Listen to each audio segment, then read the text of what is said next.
नमस्कार दोस्तों। आपका स्वागत करता हूं आप ही के यूट्यूब चैनल में। वीडियो को स्टार्ट करने से पहले आप सभी से रिक्वेस्ट करूंगा, अगर अभी तक आपने चैनल को सब्सक्राइब नहीं किया तो इसे रिक्वेस्ट ऑल भी प्लीज चैनल को सब्सक्राइब कीजिए। तो चलिए स्टार्ट करते हैं। जहां पर देखिए आज हम लोग डिस्कशन करेंगे वो टीसीएस शेयर के बारे में, टाटा कंसल्टेंसी शेयर के बारे में, जिसका करंटली भाव चला है 2568 करोड़ में। यहाँ पर देखिए अगर चेक कीजिएगा तो 2 से 3 दिनों में अच्छी खासी स्टॉक में ऑलरेडी तेजी बन चुकी है। कंपनी ने लो बनाया था 2531 का, देख सकते हैं। लो 52 लो बनाया था 2346 का, ये आज का लो है। ये 52 लो को चेक कीजिएगा तो 2346 का अभी इस जगह पर है, यानी कि लगभग 200 से 220 पॉइंट तक का यहाँ पर तेजी ऑलरेडी हो चुका है।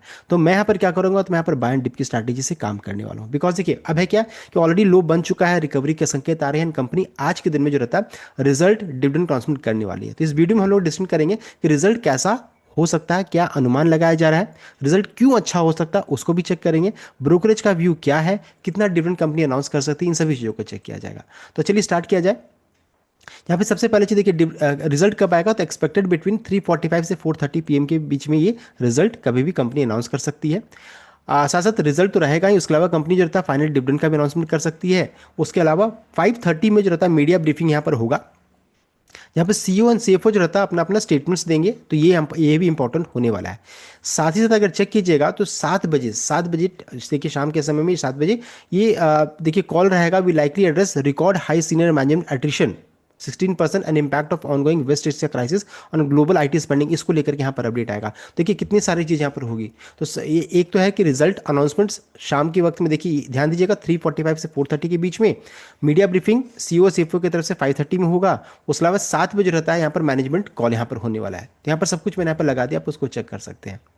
नेक्स्ट है कैसा रिजल्ट आ सकता है। तो देखिए रिजल्ट जो रहता है is likely to post strongest revenue अभी तक का यहाँ पर आ सकता है, revenue growth in 9 quarters on weaker रूपी।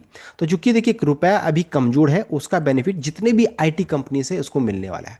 इस कारण से इनका जो रिजल्ट रहता है ना, इस बार अच्छा अनुमान किया जा रहा है। So TCS expected to report strongest revenue growth in 9 quarters for FY 26 Q4 aided largely by weaker rupee. क्यों ऐसा होगा, चलिए उसको भी जरा चेक कर लेते हैं क्यों ऐसा होगा।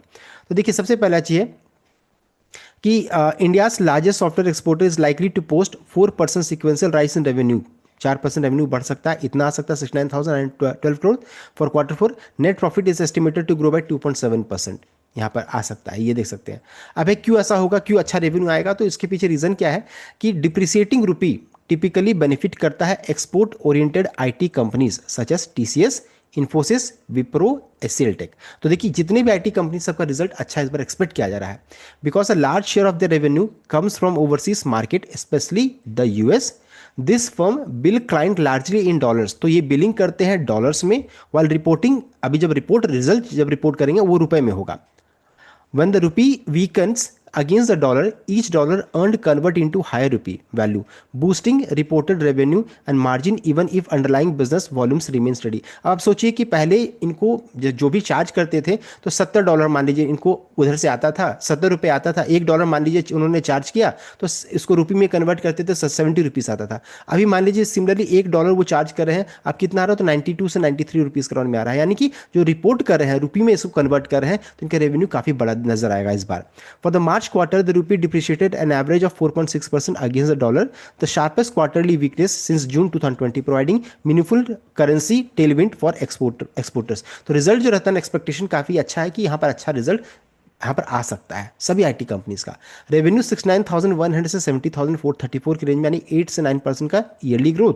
एंड नेट प्रॉफिट 13,500 से 14,058 की रेंज में, यानी 7 से 14% का नेट प्रॉफिट में उछाल।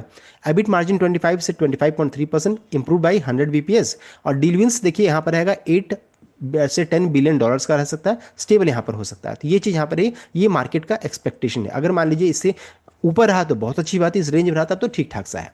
नेक्स्ट है क्या क्या मॉनिटर किया जाएगा, तो एआई आर्टिफिशियल इंटेलिजेंस को लेकर के जितनी भी आईटी स्टॉक में अच्छी खासी पिटाई हुई है, तो उसको लेकर के कंपनी की तरफ से क्या अपडेट आता है, क्या डिविडेंड्स रहेगा, ये भी है। साथ ही बीएफएसआई रिकवरी, बिकॉज देखिए इनका मेजर रेवेन्यू कहाँ से आता है, तो बैंकिंग फाइनेंशियल सेक्टर से आता है। Whether US UK banking client have started increasing their IT budget, ऐसा है कि नहीं वो देखने वाली बात रहेगी। और उसके अलावा हेड काउंट कितना यहाँ पर देखिए एट्रिशन क्या है, तो investor will look at total employ count to gauge future demand. A falling head count usually signals, अगर मान लीजिए बहुत ज़्यादा एट्रिशन रहा, यहाँ पर अच्छे खासे रिजाइंस रहे, लोगों को निकाला गया, तब यहाँ पर प्रॉब्लम आएगा। तो इन सभी चीज़ों को नोट किया जाएगा।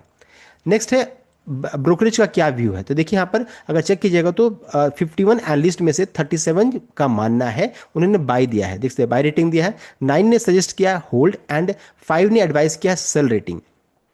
और सबका एवरेज टारगेट को अगर हम लोग निकालते तो 3093 का निकल कर आ रहा है, and implied upside of 20 point, यानी कि लगभग 21% यहाँ से भी ऊपर जा सकता है, मान के चलिए 18 से 20% ऊपर जा सकता है।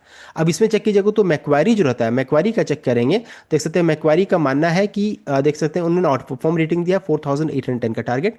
गोल्डमैन सैक्स का चेक करेंगे तो मेंटेन किया है, देख सकते हैं बाई विथ 2760 का टारगेट एक्सपेक्टिंग सिक्वेंशियल ग्रोथ, देख सकते हैं by supported by BFSI and inorganic contribution. और इस एचएसबीसी का चेक कीजिएगा तो कॉशियस है with hold rating target wise, अभी देखिए इससे काफी नीचे ट्रेड कर रही है 2055। जेपी मॉर्गन जो रहता है ओवरवेट विथ टारगेट ऑफ, देख सकते हैं 3150 एक्सपेक्टिंग ग्रोथ स्टेबलाइजेशन। तो ये चीज़ है। और साथ साथ यहाँ पर देखिए पूरा बताया जा रहा है कि इन्वेस्टर्स किस चीज़ को वॉच करेंगे, आप उसको यहाँ पर चेक कर सकते हैं। उसके बाद रिमेनिंग ब्रोकरेज का अगर आप चेक कीजिएगा तो जैसे कोटक इंस्टीट्यूशन जो रहता है उन्होंने फेयर वैल्यू रखा है, maintain a fair value of 3090। They expect TCS to lead revenue growth among Tier 1 players, noting the current stock price reflect very low growth expectation. HDFC Institutional Equities उन्होंने add rating दिया है 3000 का target. Motilal Oswal देखिए expect EBIT margin to hit 25.1%, seeing current oversold technical position, यानी उन्होंने buy rating दिया है। और एसएमसी ग्लोबल का चेक करेंगे तो कॉशियस है that while year on year growth is healthy, discretionary spending remain moderated. तो यहाँ पर देखिए हम लोगों ने डिस्कस किया, तो अधिकतर का अगर चेक कीजिएगा तो देखिए बाय रेटिंग ही आ रहा है एंड काफ़ी ऊपर का प्राइस उन्होंने सेट किया। अगर मान लीजिए हो अगर ये कॉशियस भी दिया तो भी अगर चेक कीजिएगा तो उससे काफ़ी नीचे ट्रेड कर रही है। तो मैं यहाँ पर क्या करूँगा, मैं यहाँ पर बाय एंड डिप की स्ट्रैटेजी से काम करूँगा। इंपॉर्टेंट लेवल क्या रहेगा, तो देखिए 2470 से लेकर के 2500 का जो लेवल रहेगा ना, अगर मान लीजिए गलती से भी किसी कारण से अगर इस लेवल में अगर मिलता है तो यहाँ पर बाय एंड डिप की स्ट्रैटेजी से काम करने वाला, बिकॉज यहाँ पर डिविडेंड का भी ट्रिगर है। अब है कि कितना हम लोग डिविडेंड एक्सपेक्ट कितना कर सकते हैं। देखिए डिविडेंड का जो एक्सपेक्टेशन हम लोगों का जो रहेगा वो रहेगा, देखिए 10 रुपये से 10 रुपीज़ से हम लोग यहाँ पर देखिए 20 रुपीज़ तक का रेंज हम लोग यहाँ पर एक्सपेक्ट कर सकते हैं। इस रेंज में कंपनी डिविडेंड अनाउंस कर सकती है, 10 से 20 रुपीज़ तक का रेंज हम लोग एक्सपेक्ट कर सकते हैं। तो देखिए छोटा नहीं है, काफ़ी बड़ा है। साथ साथ अगर ईयरली बेसिस में चेक कीजिएगा तो 100+ यहाँ पर कंपनी डिविडेंड यहाँ पर लोगों को, इन्वेस्टर्स को मिलता है।